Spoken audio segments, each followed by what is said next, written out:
दोस्तों आज की वीडियो में हम यह वाला जो कूलर है इसकी स्पीड कम करेंगे। स्पीड कम करने का क्या फ़ायदा रहेगा, क्योंकि आप बोलेंगे कि गर्मियों में तो स्पीड ज़्यादा चाहिए, कम की क्या ज़रूरत है। कई बार ऐसा होता है कि एक पर्सन ही इसके सामने बैठा होता है तो उसको इतनी हवा की ज़रूरत नहीं रहती। एक तो इसकी आवाज़ है वो काफ़ी ज़्यादा रहती है। वैसे तो इसमें 3 स्पीड पहले ही दी गई हैं, लो, मीडियम और हाई, लेकिन फिर भी ये लो पर भी काफ़ी ज़्यादा इसकी आवाज़ है। तो एक तो इसकी जो आवाज़ कम हो जाएगी और दूसरा जितनी हवा हमें चाहिए उतनी हवा हमें मिलेगी। और तीसरा सबसे जो बड़ा फ़ायदा हमारा रहेगा कि वो जो हमारी बिजली की खपत है वो बहुत कम हो जाएगी। वो भी मैं आपको इसी वीडियो में दिखाऊंगा कि किस तरह से कितनी बिजली की खपत कम होगी। तो इसके ऊपर हम लगाएंगे ये वाला रेगुलेटर, और एक हमारे पास है ये वाला रेगुलेटर। ये मैंने खोल कर जो हमारे सीलिंग फैन में रेगुलेटर यूज होता है वो हम यह वाला करते हैं। इसके अंदर 2 कैपेसिटर लगाए जाते हैं और 1-2 रेजिस्टेंस है, बस इतना ही है। लेकिन अगर हम इसकी बात करें, ये दोस्तों वैसे निरोल कंपनी का है, 650 वाट का ये रेगुलेटर है। इसके अंदर आपको ये देखें इस तरह से कुछ इलेक्ट्रॉनिक कंपोनेंट दिखाई देते हैं, जिसमें एक हाई एम्पेयर का ट्राइक लगाया गया है, जिसके कारण इसकी जो स्पीड है वो कम होती है। तो मैं क्या करूँगा कि इसको यहाँ पर ही लगा दूँगा। इसी वीडियो में मैं आपको इसकी वाटेज भी दिखाऊँगा कि कितनी वाट कम हुई है। तो यहाँ पर मैं ड्रिल करने के बाद इसको लगा दूँगा, और इसके जो कनेक्शन है वो मैं आपको ड्राइंग के द्वारा दिखा दूँगा। क्योंकि इसको लगाने के लिए ना हमें जो इसकी ये वाली फैन की स्विच है इसके ऊपर ही लगाना पड़ेगा।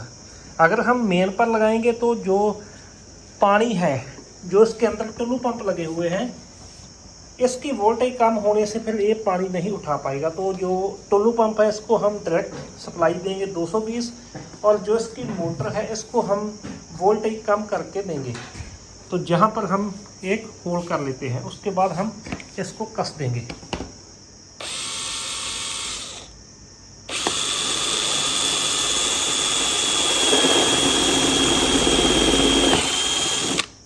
इसके लिए हम इसके जो दोनों नॉब है वो उतार लेंगे, क्योंकि इसका जो पंप और ये वाली जो मोटर है इसको हम खोलेंगे। जहाँ पर इसके जो ये दोनों स्विच हमने खोल लिए हैं।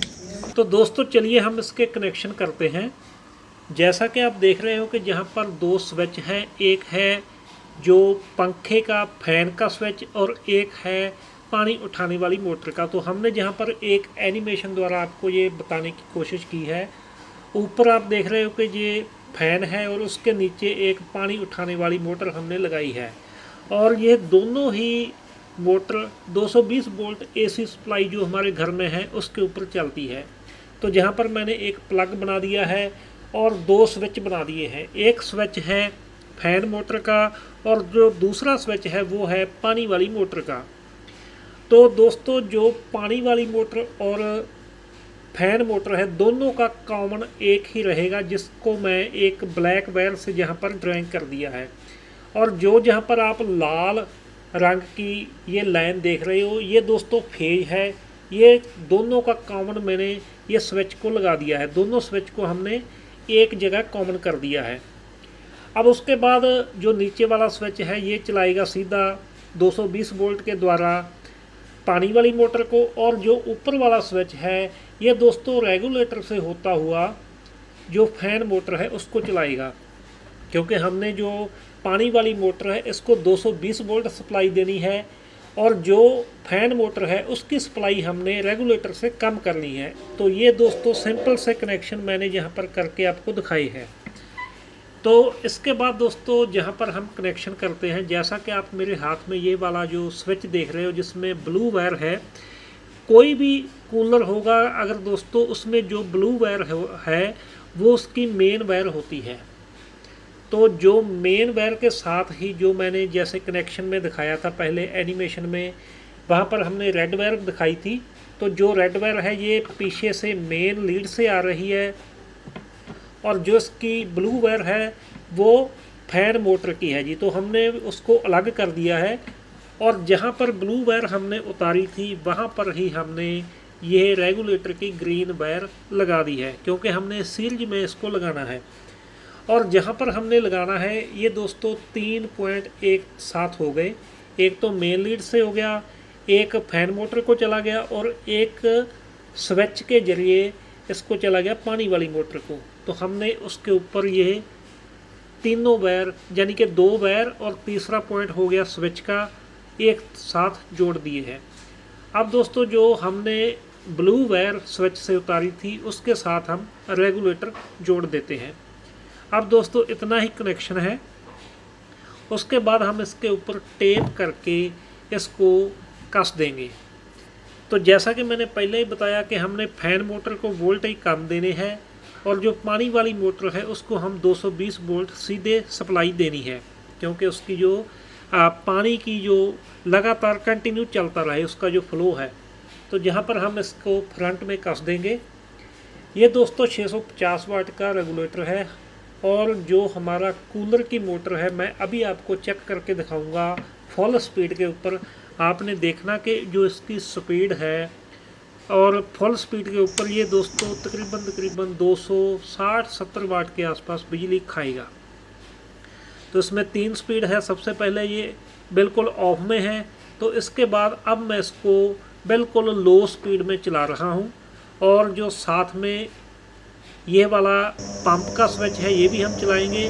और इसके बाद ये देखिए मैंने इसको चला दिया है जी।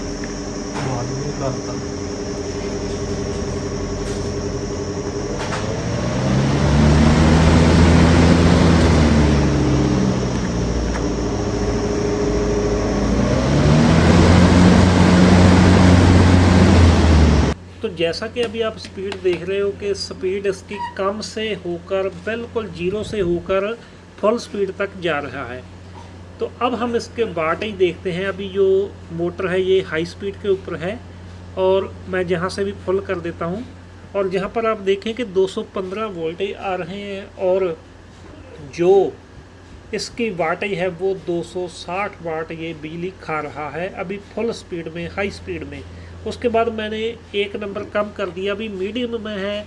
तो मीडियम में ये 240 वाट बिजली खा रहा है। उसके बाद मैं इसको लो में रखूँगा और लो में ये दोस्तों तकरीबन 230 वाट बिजली खा रहा है। यानी कि अगर हम स्पीड जो इसकी मोटर की खुद की स्पीड है उससे कम ज़्यादा करते हैं तो 30 वाट का अंतर आ रहा है। और इसके बाद अगर हम जहाँ से अपनी ज़रूरत के हिसाब से पंखे की स्पीड कम करते हैं तो जहाँ पर वाट देखें आप कि कितने हो रहे हैं।